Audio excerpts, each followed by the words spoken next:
Hello student, NCERT science class 10th इस video में आपका स्वागत है। आज की इस वीडियो में साइंस चैप्टर 2 अम्ल, क्षार और लवण के बारे में पढ़ेंगे।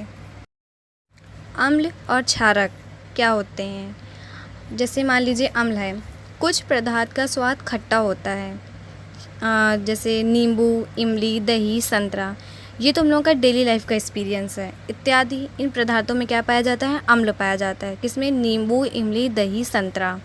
इन पदार्थ, ये चार जो पदार्थ हैं, इसमें हम लोग इसमें अम्ल पाया जाता है। अब इसके बाद मान लीजिए क्षारक है। ठीक इसी प्रकार जबकि कुछ पदार्थ का स्वाद खट्टा होता है, यानी कुछ पदार्थ का स्वाद जो होता है वो कड़वा होता है। ठीक है, जैसे साबुन, चूने का पानी, बेकिंग सोडा यानी खाने का सोडा आदि। ऐसे पदार्थों में क्या पाया जाता है? क्षारक पाया जाता है। ये जो साबुन है और चूने पानी, ये तो कड़वा ही होता है। बस सूचक, सूचक क्या है? सूचक में अम्ल और क्षारक क्या है? सूचक किसी दिए गए विलयन में अम्ल या क्षारक की उपस्थिति को दर्शाता है। इनका रंग और गंध अम्ल या क्षारक माध्यम में बदल जाता है। जैसे कि अब हमें पता चलना है सूचक में अम्ल कौन है, क्षारक कौन है। तो अम्ल या क्षारक की पहचान करने के लिए उपयोग किया जाता है, उपयोग किए जाने वाला पदार्थ है वो सूचक कहलाता है। अम्ल या क्षारक की पहचान करने के लिए उपयोग किए जाने वाला पदार्थ सूचक कहलाता है। जैसे मान लीजिए लिटमस का नाम तो आपने सुना ही होगा। लिटमस एक प्रकृति सूचक होता है, एक प्रकार का सूचक होता है जो लाइकेन से प्राप्त होता है। अब देखिए अम्ल और क्षारक क्या होते हैं। जो पदार्थ है वो नीले लिटमस को लाल कर देता है, जबकि क्षारक लाल लिटमस पत्र को नीला कर देता है। अब इसके बारे में हम समझेंगे। अगर आपको कोई सॉल्यूशन दिया गया है या इसका पता लगाना है कि ये अम्ल है या क्षारक है, तो वैसे पदार्थ जो नीले लिटमस पत्र को लाल कर देता है वो क्या कहलाता है? अम्ल कहलाता है। जबकि क्षारक क्या है? क्षारक लाल लिटमस पत्र को नीला कर देता है तो वो क्या कहलाता है? हमारा क्षारक कहलाता है। तो ऐसे पदार्थ को हम सूचक कहते हैं। तो ऐसे पदार्थ को सूचक कहते हैं, पत्र को नीला कर देते हैं। ठीक इसी प्रकार सूचक ऐसे, मतलब इसको एक क्वेश्चन है, इसको ऐसे पूछ लेंगे, किसी दो संश्लेषित सूचक का नाम बताइए। तो पहला है मेथिल ऑरेंज और सेकंड है फिनोल्फथलीन। ये बहुत इंपॉर्टेंट टॉपिक है, इससे क्वेश्चन शॉर्ट में पूछ सकता है, ऑब्जेक्टिव में भी पूछ सकता है या फिर किसी शॉर्ट क्वेश्चन में भी। उदासीनीकरण क्या है और इसे क्या कहते हैं? जब किसी अम्लीय विलयन में क्षारीय विलयन मिलाया जाता है तो दोनों विलयन एक दूसरे के प्रभाव को उदासीन कर देते हैं। जैसे जब अम्ल और क्षारक के विलयन को उचित मात्रा में मिलाया जाता है तो विलयन की प्रकृति ना तो अम्लीय रहती है और ना ही क्षारीय रहती है। इस प्रक्रिया को क्या कहते हैं? उदासीनीकरण कहते हैं। जैसे आपने पढ़ा था कि अम्ल क्या है और क्षार क्या है। अम्ल में नींबू, संतरा, ये सब यानी मतलब जो चीज़ खट्टी होती है उसे अम्ल कहते हैं। और क्षारक क्या है? क्षारक में जो चीज़ कड़वा होता है, जैसे साबुन है, बेकिंग सोडा है, खाने का सोडा, यानी उस चीज़ों में खट्टा आता है। तो इस अभिक्रिया को क्या कहते हैं? उदासीनीकरण कहते हैं। उदासीन अभिक्रिया में एक नया पदार्थ निर्मित होता है। जब उदासीनीकरण अभिक्रिया में एक नया पदार्थ निर्मित होता है तो उसे हम लवण कहते हैं। जैसे अम्ल प्लस क्षारक, लवण प्लस जल यानी उष्मा, यह एक प्रकार की उष्मा है। ऊष्माक्षेपी अभिक्रिया कहते हैं। यह एक ऊष्माक्षेपी अभिक्रिया, यानी जो अम्ल और क्षारक, लवण और जल, यानी इसमें उष्मा एक प्रकार की या ऊष्माक्षेपी अभिक्रिया। जैसे मान लीजिए एक एग्जांपल दिया गया रिएक्शन HCl। ठीक है, HCl AQ यानी जलीय विलयन हमारा क्या है? अम्ल। ठीक है, HCl जो है हमारा वो अम्ल है। और NOH क्या है हमारा? क्षारक। ठीक, यानी ये भी जलीय विलयन है। तो इससे बनाकर क्या बनता है? लवण। यानी जो NaCl और Cl है, यानी HOH को अलग कर देंगे तो ये क्या बनेगा? H2O। और Na और Cl यानी NaCl को अलग करेंगे तो ये हमारा क्या बन जाएगा? एक प्रकार का लवण बन जाएगा। यानी मैंने बोला नहीं था कि जब दोनों विलयन को मिलाते हैं तो यह उदासीनीकरण विलयन हो जाता है तो उसी प्रकार NaCl AQ यानी ये लवण है। H2 हमारा क्या है, लिक्विड यानी जल। यह एक प्रकार की ऊष्माक्षेपी अभिक्रिया। मैंने आपको फर्स्ट लेसन में बताया था कि ऊष्माक्षेपी और ऊष्माशोषी अभिक्रिया क्या है। फर्स्ट लेसन था रासायनिक अभिक्रिया और समीकरण के बारे में आपको बताया था कि ऊष्माक्षेपी अभिक्रिया और ऊष्माशोषी अभिक्रिया क्या है। ठीक इसी प्रकार देखेंगे अम्ल और क्षारक के रासायनिक गुणधर्म। ये भी एक बहुत इंपॉर्टेंट टॉपिक है। ओके, धातु के साथ अभिक्रिया।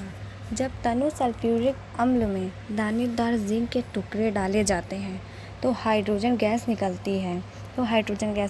यानी Zn। एक एग्जांपल देखते हैं, Zn यानी जिंक। उसके बाद H2SO4। जब Zn H2O से अभिक्रिया करेगा तो क्या निकालेगा, ZnSO4 निकालेगा।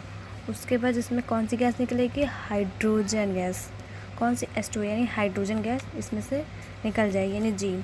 फिर उसका धातु अम्ल से अभिक्रिया करके, धातु अम्ल से यानी ये जो H2SO4 है से सल्फ्यूरिक अम्ल से अभिक्रिया करके लवण और हाइड्रोजन गैस का निर्माण करती है। यानी जो Zn है प्लस H2SO4 इससे क्या निकलेगा, ZnSO4 तो निकल जाएगा। फिर बचेगा क्या, H2। तो H2 हमारी क्या है, गैस, तो यानी हाइड्रोजन गैस निकल जाएगी। उसके बाद कुछ धातुएं क्षारक से अभिक्रिया करके हाइड्रोजन गैस बनाती हैं।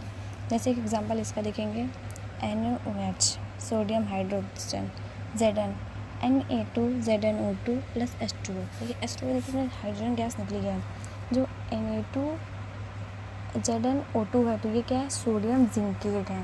क्या है, सोडियम जिंकेट।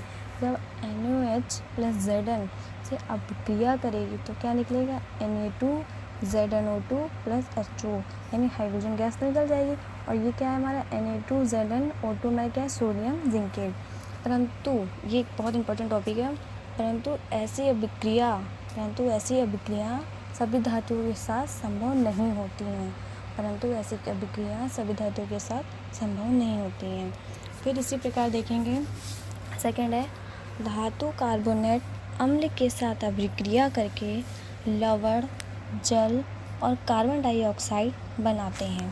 ठीक है, देखिए जब दो Na2CO3 यानी सोडियम कार्बोनेट S यानी ये सॉलिड है, HCl यानी AQ जलीय विलयन, ये 3 प्रकार के पदार्थ बनेगा। क्या, लवण, जल और अम्ल यानी कार्बन डाइऑक्साइड। NaCl यानी सोडियम क्लोराइड। सबसे पहले निकालेगा क्या, सोडियम क्लोराइड। Na2CO3S HCl से क्या निकलेगा, NaCl बाहर आ जाएगा। फिर हमारा H2O बचेगा यानी जल। पहले तो बन गया हमारा जल, ठीक है, जल बना। उसके बाद जल NaCl यानी जलीय विलयन। H2 हमारा क्या है, जल। CO2 यानी इसमें से कौन सी गैस निकल जाएगी, कार्बन डाइऑक्साइड गैस निकल जाएगी। ठीक है, तो फिर इसी के बाद एक टॉपिक है धातु हाइड्रोजन कार्बोनेट अम्ल के साथ अभिक्रिया करके लवण, जल और कार्बन डाइऑक्साइड बनाते हैं। इसमें देखिए, इसमें है NaHCO3 यानी S यानी solid, sodium hydrogen carbonate. HCN यानी hydrogen chloride AQ, NaCl sodium chloride AQ plus H2O plus CO2। देखिए इसमें भी 3 प्रकार का पदार्थ बना है, NaCl H2O CO2। देखिए फिर से देखिए, धातु हाइड्रोजन कार्बोनेट अम्ल के साथ अभिक्रिया करके लवण, जल और कार्बन डाइऑक्साइड बनाते हैं। ठीक है, कार्बन डाइऑक्साइड, लवण देखिए NaHCO3 ये हमारा क्या है, सोडियम हाइड्रोजन कार्बोनेट। ठीक, उसके बाद और ये सॉलिड है। फिर HCl यानी AQ यही जलीय विलयन है। ठीक है, NaCl यानी ये तो लवण है हमारा, एक तरह का देखा जाए तो ये हमारा लवण है। ठीक, फिर H2O यानी क्या निकला हमारा, जल। फिर इसमें CO2 यानी कार्बन डाइऑक्साइड गैस निकलती है। फिर इसी प्रकार दूसरा देखेंगे, अम्ल और क्षारक आपस में अभिक्रिया करके लवण और जल बनाते हैं। क्या बनाते हैं, लवण और जल बनाते हैं। देखिए NaOH, ठीक है, NaOH HCl, ठीक है, NaOH एक जलीय विलयन है और HCl भी एक जलीय विलयन है। फिर इससे क्या निकला, NaCl AQ। उसके बाद क्या निकला, H2। हमने कहा था लवण और जल बनाते हैं, तो लवण हमारा क्या है, NaCl। H2O क्या है हमारा, जल यानी लिक्विड। इस अभिक्रिया को उदासीनीकरण अभिक्रिया भी कहते हैं। ये सभी क्रियाओं को उदासीनीकरण अभिक्रिया भी कहते हैं। फिर उसके बाद अम्लों के साथ धात्विक ऑक्साइड की अभिक्रिया, ये बहुत इंपॉर्टेंट टॉपिक है, पेपर में बहुत पूछता है। CuO, ठीक है, यानी ये हमारा क्या है, धातु। 2HCl यानी अम्ल, ठीक है। CuCl2 यानी ये प्रकार का लवण है। और H2O हमारी क्या है, गैस, ठीक है। धातु ऑक्साइड यानी CuO यानी हमारी क्या है, धातु ऑक्साइड। और HCl हमारा क्या है, अम्ल, ठीक। CuCl2 हमारा क्या है, लवण। H2O हमारा क्या है, जल। अतः धात्विक ऑक्साइड क्षारीय प्रकृति के नहीं होते हैं, ये क्षारीय प्रकृति के नहीं होते हैं। फिर इसी के साथ सेकंड दिया गया है, क्षारक के साथ अधात्विक ऑक्साइड की अभिक्रिया। देखिए CaOH का होल ट्वाइस, ठीक, प्लस CO2। CaOH2 हमारा क्या, एक क्षारक है, एक प्रकार का, जो बताया नहीं था आपसे, खट्टा होता है, मतलब कड़वा होता है। CO2 यानी अधात्विक गैस यानी कार्बन डाइऑक्साइड गैस। CaCO3 लवण। H2O जल है, ठीक है। यह अधात्विक हाइड्रो ऑक्साइड यानी यह अधात्विक ऑक्साइड अम्लीय प्रकृति के होते हैं। कौन सी प्रकृति के होते हैं, अम्लीय प्रकृति के होते हैं।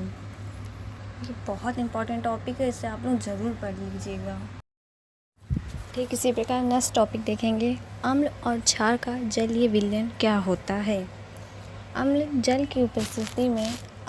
की उपस्थिति में हाइड्रोजन आयन उत्पन्न करता है। जैसे मान लीजिए एक एग्जांपल है HCl यानी हाइड्रोक्लोरीन। जब ये HCl जल के साथ अभिक्रिया करता है तो H+ यानी H आयन, हाइड्रोजन आयन और क्लोरीन आयन यानी निगेटिव, Cl- आयन निगेटिव। फिर H+ यानी हाइड्रोजन आयन H2O से अभिक्रिया करके H3O आयन बनाता है यानी हाइड्रोनियम आयन। H3O क्या है, हाइड्रोनियम आयन है, ठीक है। उसके बाद सेकंड है, क्षारक जल की उपस्थिति में हाइड्रोक्साइड आयन OH यानी OH निगेटिव आयन उत्पन्न करता है। जैसे मान लीजिए एक एग्जांपल है NaOH यानी सोडियम हाइड्रोक्साइड, यानी सोडियम हाइड्रोक्साइड जो है वो यानी सॉलिड है। वो जब जल से अभिक्रिया करता है यानी H2O से अभिक्रिया करता है तो सोडियम आयन यानी जलीय विलयन OH यानी OH हमारा निगेटिव है यानी हाइड्रोक्साइड बनता है, ठीक है। NaOH H2O से अभिक्रिया करता है तो Na प्लस सोडियम और OH यानी हाइड्रोक्साइड बनता है। फिर इसी प्रकार सेकंड है KOH यानी पोटेशियम हाइड्रोक्साइड, ये भी एक सॉलिड है, ठीक, यानी ठोस। तो ये भी एक जल से अभिक्रिया करेगा तो क्या बनाएगा, पोटेशियम OH यानी माइनस यानी निगेटिव है तो हाइड्रोक्साइड। जब क्षारक जल की उपस्थिति में हाइड्रोक्साइड आयन OH- यानी OH- है यानी निगेटिव उत्पन्न करता है, निगेटिव आयन उत्पन्न करता है तो क्या बनता है, सही, इसमें एग्जांपल दिया गया है NaOH का और एक KOH का, ओके। ये भी बहुत एक इम्पॉर्टेंट टॉपिक है, इसमें पूछ सकता है अम्ल और क्षारक का जलीय विलयन क्या होता है, तो आप ये बता देंगे कि क्या होता है। ठीक इसी प्रकार महत्वपूर्ण बिंदु क्या है, सभी क्षारक जल में घुलनशील नहीं होते हैं। क्या है, सभी क्षारक जल में घुलनशील नहीं होते हैं। जल में घुलनशील क्षारक को क्षार कहते हैं, जो जल में घुल जाए उसे क्षारक को क्षार कहते हैं। जैसे मान लीजिए एक इम्पॉर्टेंट टॉपिक है, क्या होती है तनु और सांद्र विलयन। बुक में लिखा होता है सांद्र क्या होता है, तनु क्या होता है, तो आइए समझते हैं कि सांद्र और तनु क्या होता है। सांद्र विलयन है, तनु विलयन क्या होता है। सांद्र यानी नाइट्रिक अम्ल, तनु नाइट्रिक अम्ल, सांद्र सल्फ्यूरिक अम्ल, तनु सल्फ्यूरिक अम्ल। एक एग्जांपल के साथ इसे समझते हैं कि सांद्र नाइट्रिक अम्ल और सांद्र सल्फ्यूरिक अम्ल, तनु नाइट्रिक अम्ल और तनु सल्फ्यूरिक अम्ल क्या होता है। जैसे मान लीजिए अम्ल या क्षारक के विलयन में जल मिलाने पर आयन यानी H3O यानी क्या था, हाइड्रो H3O क्या था, हाइड्रो ऑक्साइड, यानी हाइड्रोनियम आयन था, यानी ये पॉजिटिव है, अम्ल है ये। हाइड्रोनियम आयन यानी H3O ये अम्ल है। OH यानी हाइड्रोजन, तो ये क्या है, N, यानी ये OH जो है वो हमारा हाइड्रो ऑक्साइड है, तो यानी N क्षारक, यानी ये निगेटिव है। कि सांद्रता में कमी आ जाती है, यानी इस सांद्रता में कमी हो जाती है, तो इस प्रक्रिया को क्या कहते हैं, तनुकरण कहते हैं। किसी विलयन में, जैसे मान लीजिए सांद्र विलयन में जल मिलाकर उसे तनु किया जा सकता है, और किसी विलयन में जल मिलाकर उसे सल्फ्यूरिक अम्ल भी बनाया जा सकता है। किसी विलयन में जल मिलाकर उसे सल्फ्यूरिक अम्ल बनाया जा सकता है, तो इस प्रक्रिया को क्या कहते हैं, तनुकरण कहते हैं। जैसे सांद्र विलयन, प्रति इकाई आयतन में अधिक आयन जो आ जाता है उसे सांद्र विलयन कहते हैं। बहुत इंपॉर्टेंट टॉपिक है। सेकंड, तनु विलयन, प्रति इकाई आयतन में कम आयन होता है तो उसे क्या कहते हैं, तनु विलयन। यानी जैसे कि मान लीजिए सांद्र विलयन में जल मिलाकर उसे तनु विलयन बनाया जा सकता है। मैंने आपसे पहले बताया था किसी विलयन में जल मिलाकर उससे सल्फ्यूरिक अम्ल बनाया जा सकता है, तो उसी प्रकार ये है, सांद्र विलयन में जल मिलाकर उससे विलयन बनाया जा सकता है। ठीक है, विलयन बनाया जा सकता है। उसके बाद वेरी मोस्ट इम्पॉर्टेंट टॉपिक है पीएच स्केल। ठीक, किसी पीएच स्केल बहुत इम्पॉर्टेंट टॉपिक है, एग्ज़ाम में पूछता है पीएच स्केल क्या है, इसका मान कितना होता है। तो किसी अम्ल अथवा क्षार की प्रबलता को मापने के लिए पीएच स्केल का उपयोग किया जाता है। किसका उपयोग किया जाता है, पीएच स्केल का उपयोग किया जाता है। पीएच स्केल में, जो पीएच स्केल है, पीएच स्केल में 0 यानी 0 से 14 तक मान होता है। 0 से 14 तक मान होता है पीएच स्केल में। कितने तक होता है, 0 से लेकर के 14 तक मान होता है। आपने स्केल देखा ही होगा।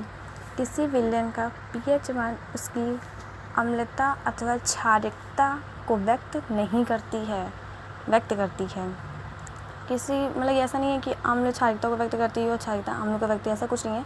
ऐसे बोलेंगे किसी विलयन का पीएच मान उसकी अम्लता अथवा क्षारकता को व्यक्त करती है। किसको व्यक्त करती है, अम्ल और क्षार को व्यक्त करती है। ठीक है, हाइड्रोनियम आयन H3O यानी हाइड्रोनियम आयन H3O है कि सांद्रता जितनी अधिक होगी उसका पीएच मान भी उतना ही कम होगा। हाइड्रोनियम आयन यानी हाइड्रोनियम जो आयन था H3O+, ठीक है, यानी ये अम्ल है कि सांद्रता जितनी अधिक होगी उसका पीएच मान उतना ही कम होगा। जैसे मान देख लीजिए कि इसमें लिखा हुआ है अम्लीय विलयन का पीएच मान कितना होता है, 7 से कम होता है। क्षारीय विलयन का मान क्या होता है, पीएच मान 7 से अधिक होता है। उदासीन विलयन का पीएच मान 7 होता है। इसमें 3 दिया गया है। इसे शॉर्ट क्वेश्चन में पूछ सकते हैं या फिर वेरी शॉर्ट में पूछ सकते हैं या ऑब्जेक्टिव में पूछ सकते हैं कि अम्लीय विलयन का पीएच मान क्या होता है, तो इसमें क्या होगा, 7 से कम। क्षारीय विलयन का मान कितना हो, 7 से अधिक। उदासीन विलयन का पीएच मान 7 है। ठीक है, उसके बाद नेक्स्ट टॉपिक है प्रबल एवं दुर्बल अम्ल। प्रबल अम्ल क्या है और दुर्बल अम्ल क्या है, तो देखते हैं। विलयन में H3O यानी हाइड्रोनियम आयनों की संख्या जितनी अधिक होगी, मैंने पहले भी आपको बताया था, आयनों की संख्या जितनी अधिक होगी अम्ल उतना ही प्रबल होगा। प्रबल क्या है, इसको देखते पहले। विलयन में H3O आयनों की संख्या जितनी अधिक होगी अम्ल उतना ही प्रबल होगा। यानी आयनों की संख्या जितनी अधिक होती है उसका प्रबल मान भी उतना ही अधिक होता है। ओके, फिर उसके बाद जबकि H3O यानी हाइड्रोनियम आयनों की संख्या जितनी कम होगी, यानी जितनी कम होगी उतना ही अम्ल विलयन भी उतना ही दुर्बल होगा। यानी प्रबल में आयनों की संख्या ज़्यादा होनी चाहिए और दुर्बल में आयनों की संख्या क्या होनी चाहिए, कम होनी चाहिए। एक एग्जांपल देखते हैं, जैसे विलयन A और विलयन B। यानी PH2, ठीक है। PH2 क्या है? प्रबल अम्ल, यानी PH2 यानी क्या है? ये बहुत अधिक है, आयनों की संख्या जितनी अधिक होगी तो वो क्या कहलाएगा? प्रबल अम्ल PH2। विलेन बी PH6 दुर्बल अम्ल। तो देखिए इसमें PH2 यानी ये कम है तो ये प्रबल अम्ल नहीं है, ये दुर्बल अम्ल में आता है क्योंकि ये कम है। और विलेन बी यानी PH6 यानी ये प्रबल अम्ल है, ठीक है। इसमें दिया गया था पीएच में आयनों की संख्या, यानी प्रबल में आयनों की संख्या जितनी अधिक होगी वो क्या होगा? प्रबल अम्ल होगा, ठीक। और आयनों की संख्या यानी दुर्बल में आयनों जितनी अधिक होगी क्षार उतना ही प्रबल होगा। और सेकंड था विलयन में OH आयनों की संख्या जितनी कम होगी क्षार उतना ही दुर्बल होगा, ठीक है। ये मतलब क्वेश्चन बहुत इंपॉर्टेंट है, इसे अधिकतर ज़्यादा तो एग्जाम में पूछा गया। प्रबल क्षार और दुर्बल क्षार में पीएच मान कितना होता है और किसकी संख्या कितनी अधिक होती, कम किसकी होती है। और ऐसे ही प्रबल अम्ल और दुर्बल अम्ल में भी ये पूछा गया, तो आप इसे पढ़ लीजिएगा, इंपॉर्टेंट टॉपिक है। उसके बाद नेक्स्ट टॉपिक है दैनिक जीवन में पीएच का महत्व। पौधे एवं जंतु पीएच को प्रति संवेदनशील होते हैं। जैसे मान लीजिए हमारा जो शरीर है 7.0 से 7.8 पीएच पारस के बीच कार्य करता है। कार्य करता है। इसी प्रकार जीवित प्राणी केवल संकीर्ण पीएच पारस में ही जीवित रह सकते हैं। हमारे रक्त का औसत पीएच मान 7.4 होता है। ओके, 7.4 होता है। ये बहुत इंपॉर्टेंट टॉपिक है, मतलब इसके बाद मैं जितने भी टॉपिक पढ़ाऊँगी वो बहुत इंपॉर्टेंट है। इसे शॉर्ट में एक नंबर में या दो नंबर में पूछ सकते हो, शॉर्ट या वेरी शॉर्ट में। ओके, उसके बाद अम्लीय वर्षा क्या है? वर्षा जल की पीएच मान जब 5.6 से कम हो तो वह अम्लीय वर्षा कहलाती है। क्या कहलाती है? अम्लीय वर्षा कहलाती है, ठीक। अम्लीय वर्षा का जल जब नदी में प्रवाहित होता है तो नदी के जल का पीएच मान कम होता है। ऐसी ही स्थिति में जलीय जीवों की जीवन कठिन हो जाती है। उसके बाद नेक्स्ट है हमारे पाचन तंत्र का पीएच मान। हम आमाशय हाइड्रोक्लोरिक अम्ल HCl उत्पन्न करता है। अपच की स्थिति में उदर अत्यधिक मात्रा में अम्ल उत्पन्न करता है, जिसके कारण उदर में दर्द एवं जलन का अनुभव होता है।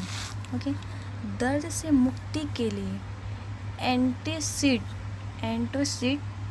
जैसे क्षारकों का उपयोग किया जाता है। इसके लिए बहुत इम्पोर्टेंट है, इसके लिए magnesium hydroxide milk of magnesium जैसे दुर्बल क्षारक का उपयोग किया जाता है।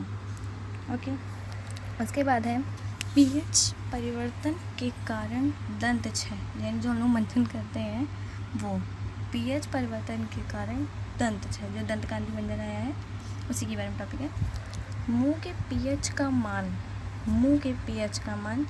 5.5 से कम होने पर दांतों का क्षय प्रारंभ हो जाता है।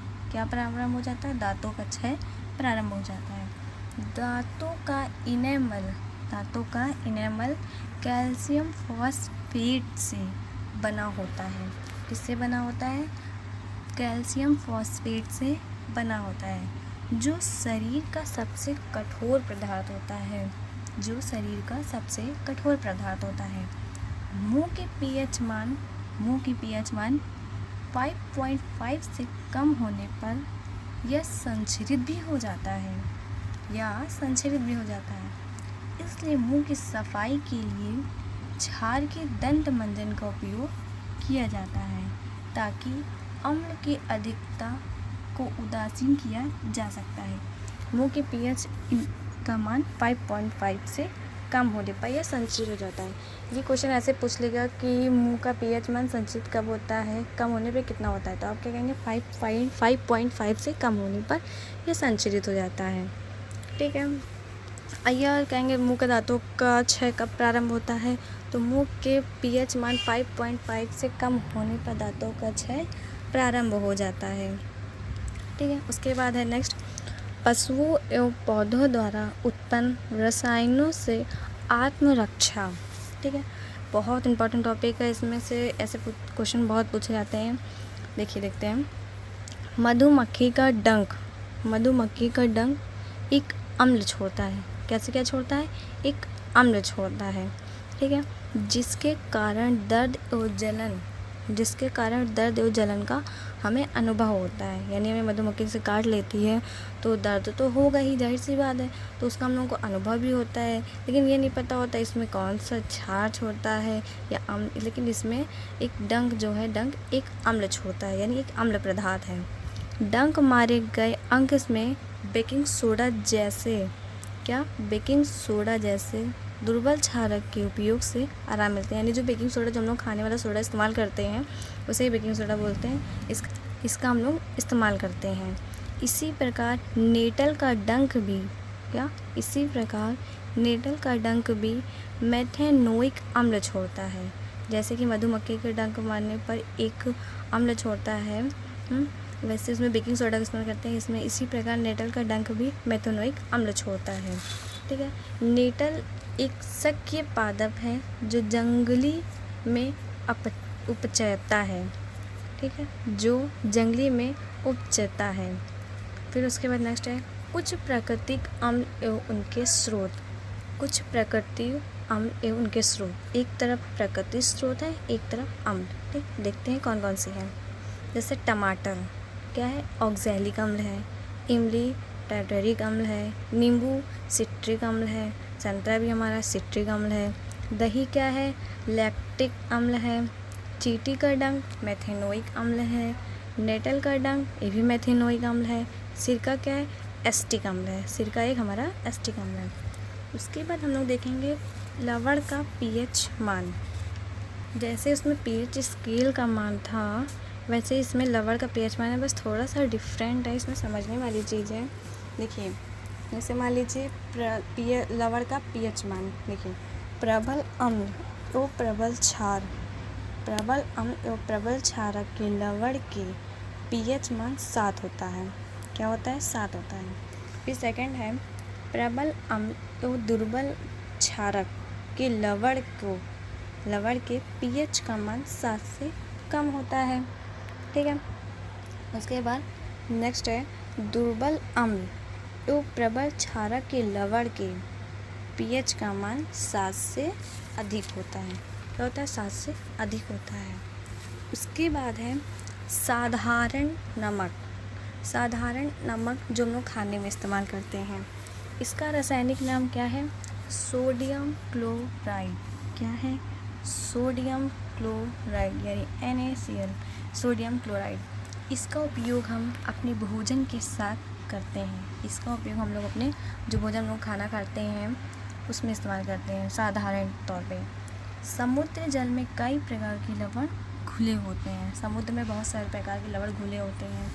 इन लवणों में सोडियम क्लोराइड का पृथक किया जाता है।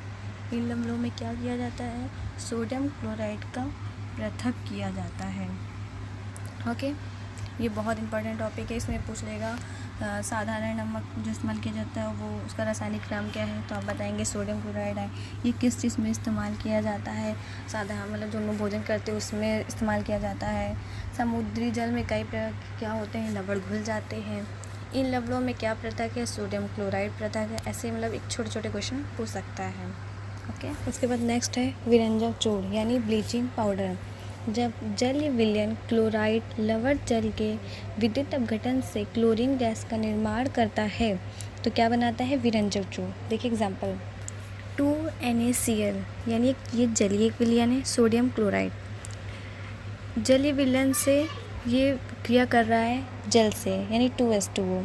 तो इसके 3 पदार्थ बनेंगे, जल, लवण, हाइड्रोजन, ठीक है, हाइड्रोक्साइड। तो NaOH यानी ये क्या है, जलीय विलयन है, जलीय विलयन। तो उसके बाद क्या निकला, क्लोरीन। क्लोरीन क्या है, हमारी गैस। और H2 यानी हाइड्रोजन गैस, यानी हमारी एक गैस है। तो 2NaCl एक क्या है, जलीय विलयन है। H2 यानी हमारी लिक्विड, 2H2O। NaOH जब NaCl जल से अभिक्रिया करती है तो क्या बनाती है, सोडियम हाइड्रोक्साइड यानी कि जलीय विलयन। उसके बाद क्लोराइड गैस, उसके बाद हाइड्रोजन गैस बनाती है। इस क्लोरीन गैस का उपयोग विरंजक चूर्ण के उत्पादन के लिए किया जाता है। जैसे शुष्क बुझा हुआ चूना COS2 यानी बुझा हुआ चूना पर क्लोरीन की क्रिया से विरंजक चूर्ण का निर्माण होता है। एक एग्जाम्पल है, देखिए CaOH2 यानी होल्डवाइज, यानी क्या है, बुझा हुआ चूना क्लोरीन के साथ अभिक्रिया कर रहा है तो क्या बना रहा है, CaCaOCl2 प्लस H2O यानी जल बाहर निकल रहा है। तो ये विरंजक चूर्ण क्या है, CaCl2 क्या है, विरंजक चूर्ण। उसके बाद देखते हैं हम लोग विरंजक चूर्ण का उपयोग। इम्पॉर्टेंट टॉपिक है, पूछ लेते हैं विरंजक चूर्ण क्या है, इसकी अभिक्रिया किससे की जाती है, विरंजक चूर्ण का उपयोग क्या है। विरंजक चूर्ण का उपयोग पीने वाले जल को जीवाणुओं से मुक्त करने के लिए, पीने वाले जल को जीवाणुओं से मुक्त करने के लिए कई रासायनिक उद्योगों में एक उपचायक के रूप में, वस्त्र उद्योग में, कागज़ की फैक्ट्रियों में आदि में काम आता है, क्या, विरंजक चूर्ण का उपयोग। उसके बाद है बेकिंग सोडा यानी खाने वाला सोडा। खाने के सोडा का रासायनिक सूत्र क्या है, NaHCO3। इसका रासायनिक नेम है सोडियम हाइड्रोजन कार्बोनेट है, ठीक। इसका उपयोग आमतौर पर रसोई घर में स्वादिष्ट खस्ता पकौड़ी बनाने के लिए किया जाता है। ख़ास तौर पर इसका उपयोग इसीलिए किया जाता है, बेकिंग सोडा का उपयोग, ठीक। उसके बाद है धोने के सोडे का उपयोग। घरों में साफ़ सफाई के लिए इसका उपयोग किया जाता है। इसका उपयोग बोरक्स के उत्पादन में होता है। सोडियम कार्बोनेट का उपयोग कांच, साबुन एवं कागज़ उद्योग में होता है। जल की स्थायी कठोरता को हटाने के लिए भी इसका उपयोग किया जाता है। उसके बाद है नेक्स्ट है जिप्सम। जिप्सम क्या है, जिप्सम एक प्रकार का लवण है जिसका रासायनिक सूत्र CaSO4.2H2O है, ओके। इसके बाद ये प्लास्टर ऑफ पेरिस है, ठीक है, जो हमने आपको इसका फॉर्मूला बताया था CaSO4.2H2O, यानी ये है प्लास्टर ऑफ पेरिस, ठीक। देखते हैं, जिप्सम को 373 कैलोरी पर गर्म करने पर जल के अणुओं का त्याग कर कैल्शियम हेमीहाइड्रेट यानी इसका फॉर्मूला है CaSO4.2H2O बनाता है, ठीक है। इससे प्लास्टर ऑफ पेरिस भी कहते हैं। इस पदार्थ का उपयोग डॉक्टर टूटी हुई हड्डियों को जोड़ने के लिए करते हैं। इसका उपयोग किस चीज़ में किया जाता है, डॉक्टर टूटी हुई हड्डियों को जोड़ने के लिए इसका उपयोग करते हैं। प्लास्टर ऑफ पेरिस जल मिलाने पर यह पुनः जिप्सम बनकर कठोर पदार्थ प्रदान करता है। देखिए इसका CaSO4.H2O, देखिए प्लास्टर ऑफ H2O, ठीक है, 1/5 H2O CaSO4.H2O यानी ये जिप्सम।